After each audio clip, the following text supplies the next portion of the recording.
To keep a consistent upload schedule, most of my videos are heavily scripted. I have very detailed lesson plans and use a special program I made to help avoid typing mistakes. You can sometimes see sudden jumps in the corner there because I mess up the words and do a second take, but otherwise I keep editing to a minimum nowadays.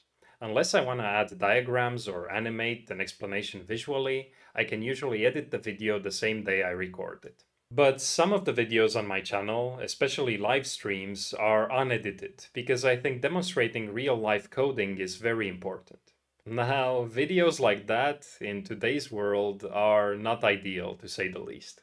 They tend to be quite long, people are busy, and instant gratification apps are everywhere, messing with our ability to focus for long periods of time. So I can understand when someone asks me to trim them down or summarize them in some way. But editing mistakes is really time consuming. And to demonstrate why, I did this one request from 3 years ago. I'm going to explain how I did it and why it takes so long. The request was to remove a problematic part from when I coded the talking avatar. There, I forgot to wait for an image to load, and it took me almost 10 minutes to realize the problem. The things I tried there are irrelevant and counterproductive, so the comment is perfectly valid. I was thinking things like that I'm not editing the correct file, or that the browser cached the previous version of the code. I got really confused when the same code worked in the console. The reason was the image had time to load before I typed it in there. And that same code works without problems if inside an animation loop. Like in the self-driving car project, those car images might not display for the first few frames, but it's hardly noticeable, and I got used to taking that shortcut here and there. These kind of mistakes happen all the time, and the amount of preparation doesn't really matter. In this case, it made it worse because I was overly confident, having done the same thing many times before, so I was looking for the problem elsewhere. It can happen live or when following a lesson plan if you accidentally miss a step. It's unavoidable, really, unless you have some kind of tool that helps you stay on track. Anyway, to edit this, we can go several different ways. We could do a summary video of the entire thing, like what I did here. It has narration on top and is sped up significantly, from 12 hours to just under 9 minutes. So obviously one cannot follow along using it. It's made for advanced coders who know how to do it if they have the general idea. But what others are asking is to keep the pace as such and remove those counterproductive parts only. Doing this properly would give the same result as in my scripted tutorials. But this takes an incredible amount of time. Here's why. First, we need to identify where to make the cut. Here, we can choose to remove the mistake entirely as if it didn't happen. Or we could include the mistake but jump to the solution, skipping all the counterproductive section. Deciding this alone, we need to watch the segment a few times. I'm good at that. I've learned to skip through it, fast forward here and there to save some time. Still, it took me over 10 minutes to find good breaking points. I decided to include the part where the error happens because sometimes showing a mistake and how to fix it is very valuable. It also makes me look less like a programming god that never makes mistakes. This is important when trying to motivate others so that coding doesn't feel so out of reach, especially for beginners. Another reason I want to do it this way is because noticing and fixing the mistake takes only few extra seconds this time. But now we have this thing.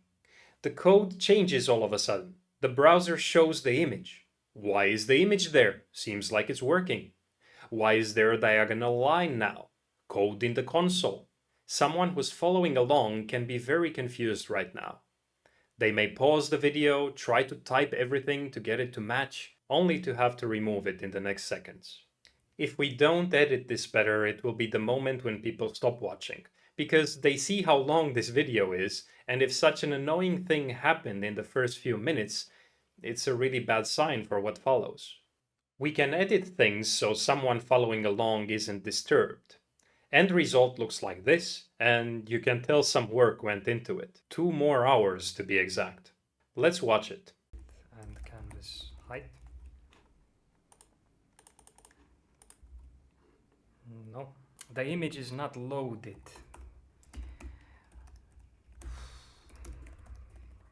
The image is not loaded. I tried to draw it, before the image had the time to load.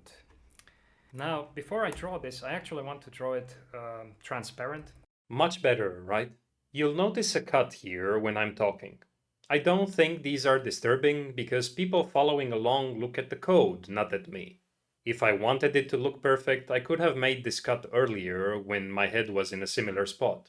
It would have included this part, realizing the error, but that reaction seems out of place now when the solution comes so quickly. I could overlap the other audio here so that doesn't happen and it's just me breathing or something.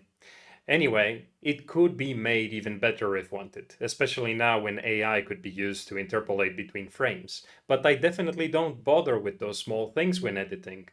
Let me show you what I did focus on. If you look closely, you'll notice that during this scroll, the code stays the same, only some blank lines appear.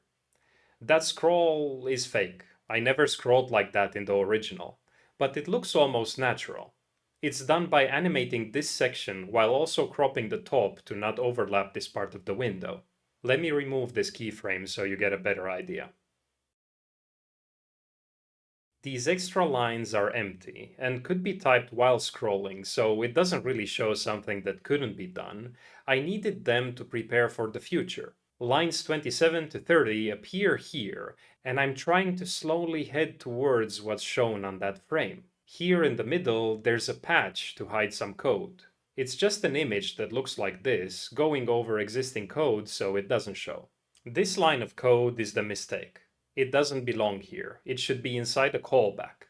The video now emphasizes it, removes it, and re-adds it later.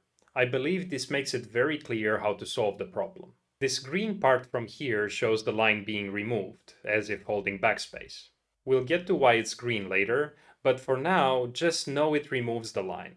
Without it, the editor shows empty here, with line 24 fully highlighted. It's a frame hold after which the unload event listener is typed.